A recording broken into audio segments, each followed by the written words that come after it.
Je suis vraiment ravi de pouvoir être ici aujourd'hui et de consacrer 15 minutes de mon temps à vous parler de ce qui me fait lever le matin.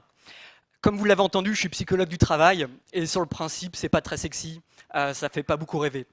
Mais mon job aujourd'hui, il me permet d'aller d'organisation en organisation et de comprendre pourquoi, dans un même contexte, avec les mêmes moyens, certaines personnes se trouvent dans une position de réussite professionnelle, là où d'autres ont tendance à échouer.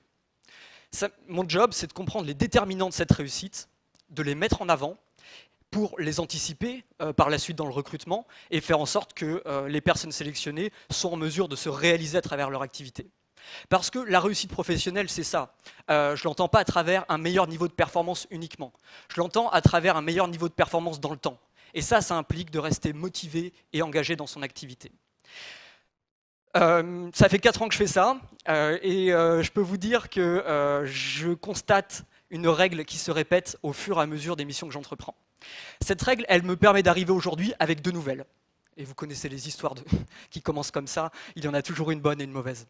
La bonne nouvelle du travail que je mène, c'est que ce ne sont pas toujours les personnes les plus brillantes intellectuellement qui se trouvent dans une position de réussite professionnelle.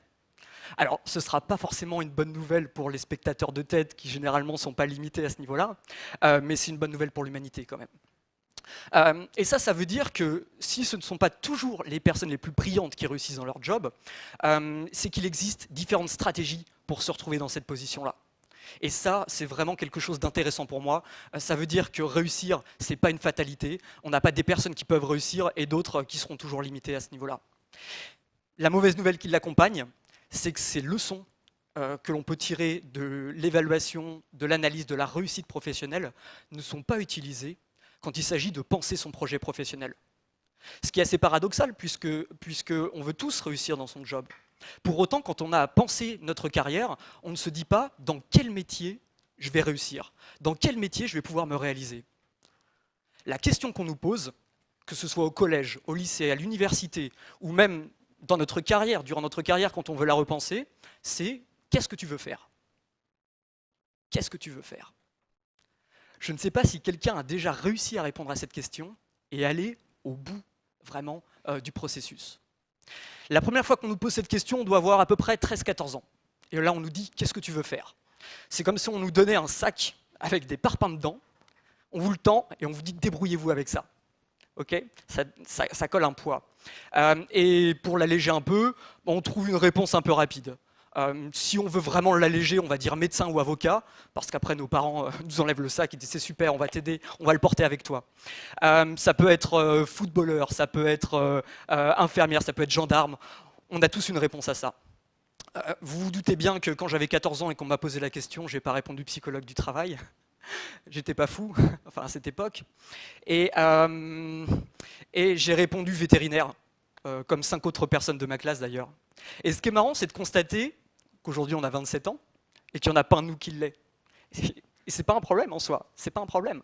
Mais c'est intéressant de comprendre pourquoi personne ne l'est, alors que c'est tous ce qu'on voulait faire. Ça veut bien dire qu'à un moment on a été limité. Le fait est que cette limite, certains l'ont perçue comme une fatalité et sont restés frustrés. Aujourd'hui, leur activité professionnelle est choisie par défaut, et donc elles restent sur l'idée qu'elles auraient dû être vétérinaires. Ça n'a pas été possible, je suis frustré. Et puis il y en a d'autres qui ont repensé les choses différemment, qui se sont dit j'ai pas pu faire ça, je vais me réaliser ailleurs, ça a été mon cas, et au final, avec le recul, on se dit c'était peut-être pas plus mal.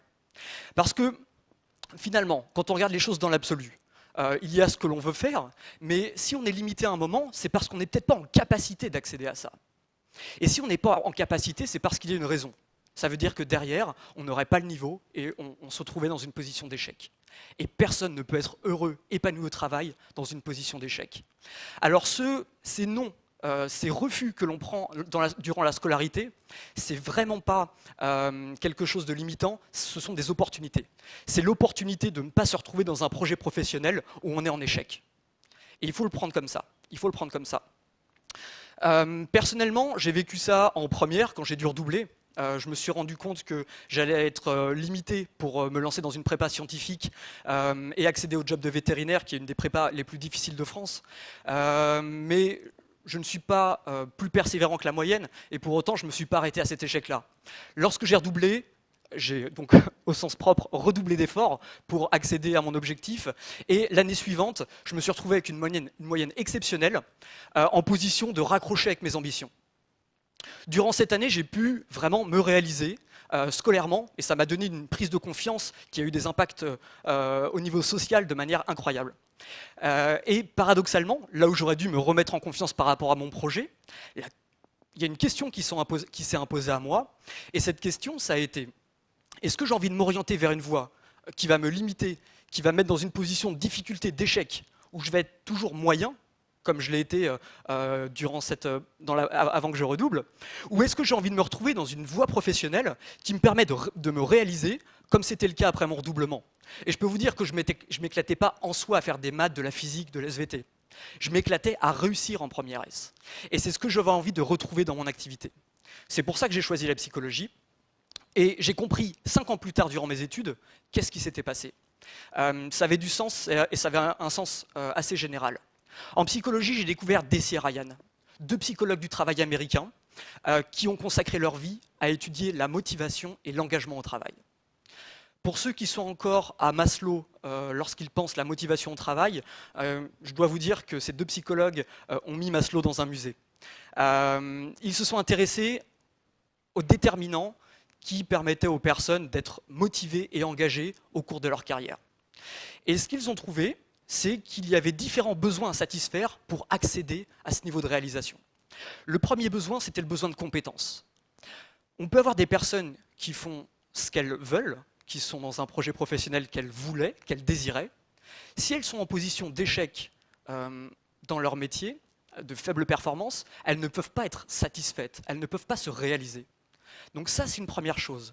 Et j'ai compris du coup pourquoi c'était une opportunité à un moment de ne pas pouvoir accéder à certaines carrières. On n'aurait pas envie de se retrouver dans une position d'incompétence.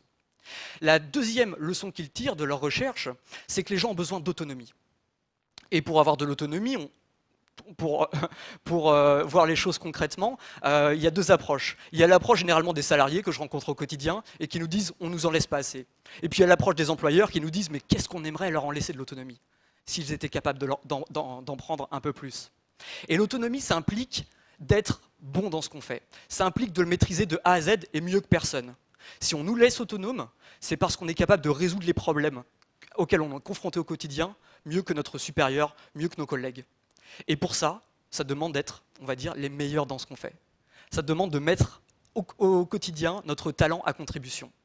D'où l'idée de choisir une filière, non pas que l'on veut faire en soi, mais qui nous permet de nous réaliser, de faire une différence, parce que ça permet d'accéder à cette autonomie. Le troisième besoin, je l'ai compris plus tard, en allant à la fac, c'est un besoin de soutien. Ça viendra par la suite. À la fac, c'est là où on prend conscience que quand on a trouvé son activité, il va falloir se poser la question du domaine dans lequel on la met à contribution. Et c'est là où enfin arrive le qu'est-ce que tu veux faire? Maintenant que tu es dans une perspective de réalisation, de réussite, dans quoi est-ce que tu veux l'appliquer? Et le troisième besoin identifié par Deci et Ryan, c'est le besoin de travailler avec des personnes qui nous correspondent, dans une même culture, dans un même environnement, dans un même état d'esprit, où on peut se soutenir les uns les autres parce qu'on va dans le même sens. Et c'est là où le « qu'est-ce que tu veux faire » prend son intérêt. C'est à ce moment-là, c'est dans quel contexte j'ai envie de mettre à contribution ce que je suis capable de faire mieux que 99% des gens. Cette question, qu'est-ce que tu veux faire, elle prend son sens à la fin du processus de l'orientation, pas au début.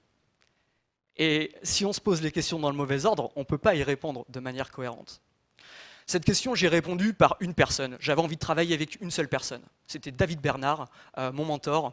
Ça fait 4 ans que je l'ai contacté et que l'on a démarré une collaboration. Et récemment, on s'est associé pour monter une entreprise parce qu'on est hyper sollicité dans le travail que l'on mène ensemble au quotidien.